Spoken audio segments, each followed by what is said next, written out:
Hi everyone, I'm Rianna Henriquez, and today I'd like to talk to you about instrumental practice and how I practice the flute.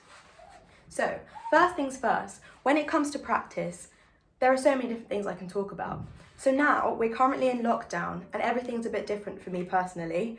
I go to the Royal College of Music and I used to practice there, so having to practice at home is just a lot different, in good ways and bad ways, as in, at the Royal College of Music, there'd be more noise. Essentially, people would be practicing everywhere, but the practice rooms were a lot larger and the acoustics were a lot better. So at home, I have my own space, yet it's not as nice as playing in the Parry rooms, for example, at the Royal College of Music. So, to talk to you about how I practice, first of all, I like to make sure that I'm in the right frame of mind. So, first things first, I'll also have a glass of water because hydration is key, especially with a wind instrument. So, first I like to warm up. So I blow air down my flute with all of my keys covered, and this ensures that the air is going from the top of the flute straight through to the bottom and not out of the keys. So like this.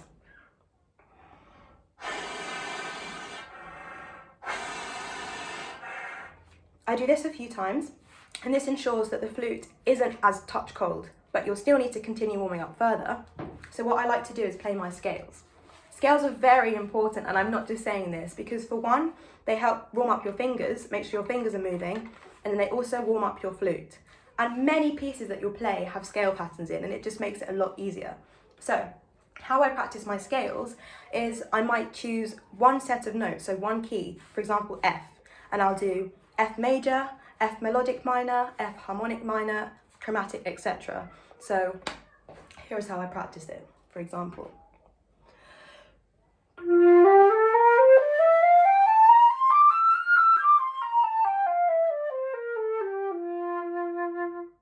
And I personally have to do extended scales, which means on top of one octave or two octaves, you'll play all of the notes in that key up to B flat, down to C, and back up to F. So like this.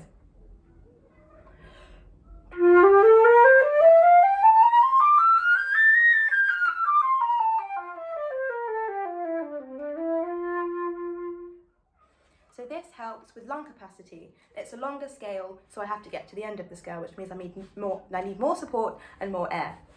So that's that. So after I've warmed up my instrument, which I have already done before this video, I'd like to talk about metronome tempos. So, first things first is when you start a new piece or whenever you sight read, you like to look at the tempo marking, the dynamics, and the key signature. They're the first things that I like to look at. And what I say is, when you practice, the first time you play a piece is what you're likely to remember, so you have to always make sure that you spend time before you play looking and slowing it down so that the first thing you play and that goes into your muscle memory will be correct. So if you've got a fast-paced piece, for example, we'll look at a study. So this study is a study that I've been practicing for a while, and it's very fast in tempo. So the first thing you're going to want to do is to slow that down straight away. So this piece in particular is a speed of 160. So we're going to slow that down to at least 80 on the metronome. So you'll get your metronome and set it to 80. Luckily, I know this piece, so I roughly know what kind of tempo that is. We're going to slow it down slightly. So this is the kind of tempo I'd go at first.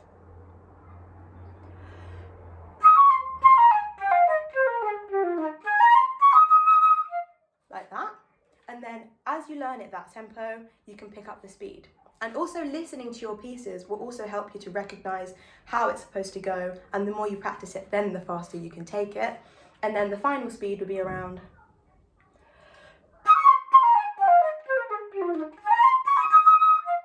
Continuing on.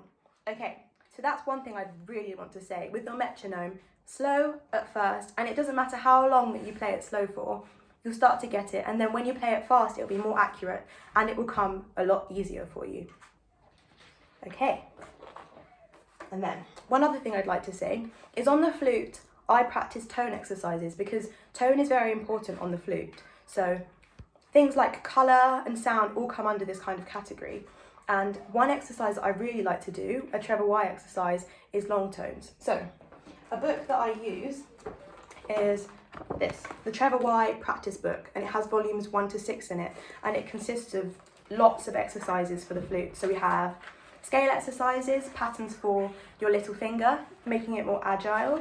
Another example of what we have in here is expressive scales, Tafnell and Gobert scales. And then what other things we have? Tonguing, articulation. So one of my favourite exercises from that book is the treble Y long tones. So for example, starting on one note and going down chromatically, holding the note for long, like this.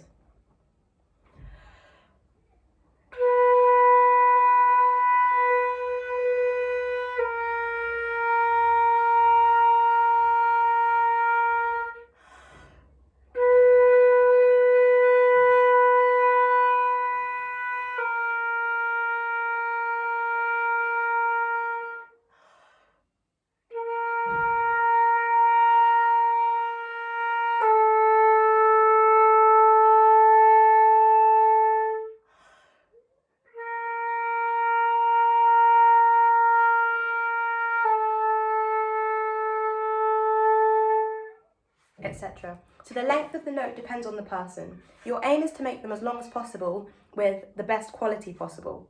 So this could be crescendoing, decrescendoing throughout the notes, anything that will help you with your practice. One more thing I wanted to talk about was how you practice in general.